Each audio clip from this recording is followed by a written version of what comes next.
राम यादव और रेखा राम यादव के मार्गदर्शन और जय हिंद यादव के नेतृत्व में उत्तर भारत की प्राचीन काल से चली आ रही काशीदास पूजा कराहा का आयोजन किया गया। गोविंद भगत बनारस वाले द्वारा पूजा कराया गया। इस पूजा में महाराज खोलते हुए खीर की मटकी को अपने सिर पर डाल लेते हैं, लेकिन उन्हें कोई फर्क नहीं पड़ता है। इस अवसर पर सांसद गोपाल शेट्टी और विधायक प्रकाश सुर्वे इस पूजा में आशीर्वाद लेने पहुंचे। सांसद गोपाल शेट्टी ने कहा कि यह पूजा देखकर कि साइंस और टेक्नोलॉजी के लोगों को आकर देखना चाहिए, यही प्राचीन काल की सभ्यता है। राम यादव ने कहा कि इस तरह का पूजा आने वाले चुनाव से पूर्व मागाठाणे में करने को लेकर कहा।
का एक महापर्व इसमें कहा जाता है। छठ करहा करहा का पूजा होता है। यादव समाज काफी लंबे समय से करते आया है।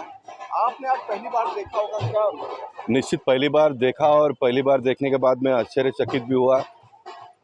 मैं अगर एक किस्सा किसी को बताऊंगा तो कोई मानेंगे नहीं, लेकिन आंखों देखा जो देखेंगे वही इस बात को मानेंगे।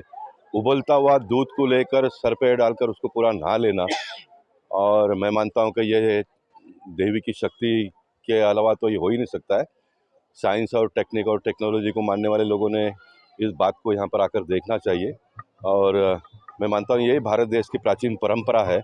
और मेरे लिए गर्व की बात यह है कि कल हम यहाँ पर इसका पूरा मंडपेश्वर गुफा का नूतनीकरण का भूमि पूजन करने वाले हैं, और उसके पहले इतना ये पवित्र पूजा यहाँ पर होना, यानी ये जगह आने वाले दिनों में बोरीवली नहीं तो पूरे मुंबई शहर के लिए एक अनोखा रूप में प्रस्थापित होगा।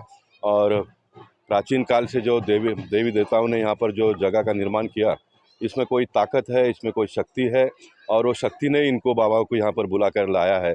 और ये कार्यक्रम करने के बाद में धरती पूरी तरह से पवित्र हो जाएगी, और कल इसका हम भूमि पूजन करके मैं आप सबको आपके टीवी के माध्यम से ये बताना चाहूँगा कि जो हमने सोचा था उससे भी भव्य इसका निर्माण का कार्य हम करेंगे आने वाले दिनों में। कहा जाता है कि जहाँ करहा का ऐसे आयोजन होता है उस इलाके की जमीन जो है पवित्र हो जाती है, और पवित्र स्थान में मंडपेश्वर जी का कल आपके हाथों जी हाँ, प्रारंभ होने वाला है। ये तो मैंने आपने अभी कहा, क्योंकि आपने इस प्रकार के बहुत सारे कार्यक्रम देखे होंगे, लेकिन मैंने तो पहली बार देखा।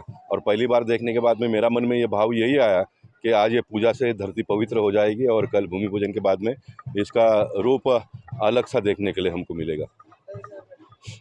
हाँ सर, मुंबई में पॉल्यूशन लगातार बढ़ रहा है, सरकार की तरफ से क्या कुछ पहल की जा रही है? हम सब के लिए क्या निर्देश रहेगा? देखिए, साइंस के माध्यम से, टेक्निक और टेक्नोलॉजी के माध्यम से जो भी पॉल्यूशन को दूर करने का काम सरकार के माध्यम से होता है वो तो होगा ही, लेकिन मैं ऐसा मानता हूं कि इस प्रकार के यज्ञ अनेक जगहों पर करना चाहिए। ये यज्ञ के माध्यम से ये पूरा पॉल्यूशन समाप्त हो जाएगा, क्योंकि जब हज़ारों साल के पहले तो कोई इस प्रकार की व्यवस्था नहीं थी देश में। ये सारी चीज़ों के माध्यम से हमारे प्राचीन जो परंपरा है उसके माध्यम से सारी चीज़ों का रास्ता ढूंढा जाता था, और लोगों को सुख सुविधा पहुंचाई जाती थी। मुझे लगता है कि फिर एक बार हमको उस दिशा में भी जाना पड़ेगा। ये टेक्निक और टेक्नोलॉजी को भी अपनाना पड़ेगा, लेकिन हमारी जो जूनी रूढ़ी परंपरा, रीति रिवाज, परंपरा, सांस्कृतिक जो विरासत है उसको भी हमको अपनाना पड़ेगा। अपनाना ही नहीं पड़ेगा तो उसको हमको बढ़ावा देना पड़ेगा आने वाले दिनों में। तो भारत देश का कल्याण बहुत तेज़ी से होगा, ऐसा मैं मानता हूँ। महाराष्ट्र के 17 जिलों में सरपंच का आज चुनाव हो रहा है, मतदान किया जा रहा है। अजीत दादा पवार की मां मतदान करने पहुंची थी। इस दौरान उन्होंने मीडिया से कहा कि मैं चाहती हूँ कि मेरा बेटा मुख्यमंत्री बने। देखिए, हर माँ की ख्वाहिश ये होती है कि उसका बेटा बड़ा हो जाए, बड़ा से बड़ा हो जाए। और अजीत दादा पवार जी के माँ ने अगर ऐसा सोचा तो कोई गलत है, ऐसा मैं मानता नहीं हूँ। लेकिन बहुत सारी माएँ हैं जो अपने बच्चों के लिए दुआ करती है। महाराष्ट्र की माँ के मन में जो होगा वो ही पूरा होने वाला है ना। महाराष्ट्र की भी एक माँ है ना, वो माँ जो सोचेगी वो पूरा होगा। भारत का सबसे पावरफुल और सबसे दैवी शक्ति वाला प्रोग्राम आज पहली बार मुंबई में देखा जा रहा है। बड़ी संख्या में लोग यहाँ आए हैं। किस तरह का आयोजन है, इसके पीछे की मंशा क्या है? देखिए, इसके पीछे की मंशा ये है कि आप यहाँ पर देखते हैं बाबा विश्वनाथ की नगरी है, मंडपेश्वर गुफा, और यहाँ पर माता जी का, माँ अम्बे का यहाँ पर कढ़ा का प्रोग्राम जो उत्तर प्रदेश में बड़े धूमधाम से मनाया जाता है। और हजारों की संख्या में आज हमारे यहाँ गोविंद महाराज जी को देखने के लिए और उनकी शक्ति जानने के लिए लोग यहाँ पर आए हैं। मैं खास करके जय हिंद भाई का और उनकी सभी टीम का मैं बहुत बहुत धन्यवाद देता हूँ, जिन्होंने इतना अच्छा कार्यक्रम आयोजन किया। और माता जी की शक्ति आने वाले समय में आप देखेंगे, पूरे विश्व में कोरोना महामारी से अगर हम बाहर आए हैं तो वो देवी शक्ति का ही एक रूप है कि उन्होंने हम पे आशीर्वाद दिया और हम आज कार्यक्रम कर पाए। विधायक सांसद जी दोनों लोगों का आज मां का आशीर्वाद मिला, महाराज जी ने दिया। देखिए, सांसद जी एक बड़े दयालु आदमी हैं, विधायक जी बड़े दयालु आदमी हैं। उन्होंने हमारे निमंत्रण को मान दिया और बाबा जी ने आशीर्वाद दिया। जिसकी इच्छा होती है माता जी का प्रसाद पाने की, वही लोग आते हैं। जिसकी इच्छा नहीं है, जिसके ऊपर भगवान का आशीर्वाद नहीं है, ऐसे लोग बुलाने पर भी नहीं आए या नहीं आएंगे। तो मैं मानता हूं कि उनका ही नुकसान है। हमने सबको बुलाया, सब यहाँ पर आए, जय हिंद भाई और सभी लोगों ने यहाँ पर, नगर सेवक सब, भारतीय जनता पार्टी, शिवसेना, बीजेपी, सभी कार्यकर्ता यहाँ पर आए हैं। जो नहीं आया उसके हम कुछ नहीं कर सकते। क्या लगता है उत्तर भारत की इस पूजा को पूरे मुंबई में अब अनवरत जारी रखना चाहिए? करना चाहिए, क्योंकि माता जी का शक्ति, देखिए हम नवरात्र अभी ख़त्म हुआ और 9 दिन हम माता जी का पूजा करते हैं। और जय हिंद भाई बहुत सालों से इसके बारे में सोच रहे थे कि करहा का पूजा यहाँ पर भी होना चाहिए। और मैं मानता हूँ कि जय हिंद भाई ने बहुत अच्छा कदम उठाया है। और आगे अभी विधायक जी बोल के गए कि आने वाले चुनाव के पहले हम भी इसको करेंगे, ताकि माँ शक्ति का आशीर्वाद उन्हें प्राप्त हो। भाई आगे बढ़ो। आयोजन इसके कर रहा हूँ कि भाई सभी हिंदुओं भाई को जागृत होना चाहिए। हाँ, ये सनातनी पूजा है, ये सदियों का पूजा है, आज का ये पूजा नहीं है। इसको हर जगह पूरे भारत में इसको प्रचलित करना चाहिए और माता दुर्गा का आशीर्वाद लेना चाहिए। धन्यवाद। जो युवा मुंबई में रहते हैं, उत्तर प्रदेश बहुत कम जाते हैं, हमारे जैसे लोग बहुत कम जा पाते हैं, जी। उनके लिए क्या यह विशेष पूजा के तौर पे दिखती ये है? विशेष पूजा के तौर पे है, ये विशेष पूजा के तौर पे। क्या संकल्प था आपका कि मेरा कोई संकल्प नहीं था, मेरी एक हार्दिक इच्छा थी कि बॉम्बे में हमारे भाई राम यादव हैं, मैं इनके सहयोग से ये पूजा यहाँ पे करूँगा।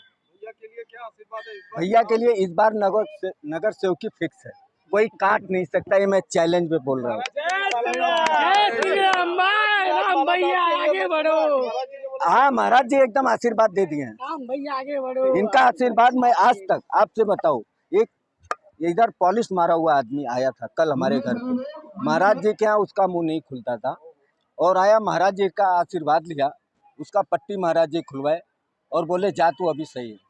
99% जगह पे उसका सब कुछ सही हो गया, उसको केला दिए, खाए, वो जयकारा करके चला गया। राम भैया आगे बढ़ो, हम तुम्हारे साथ हैं।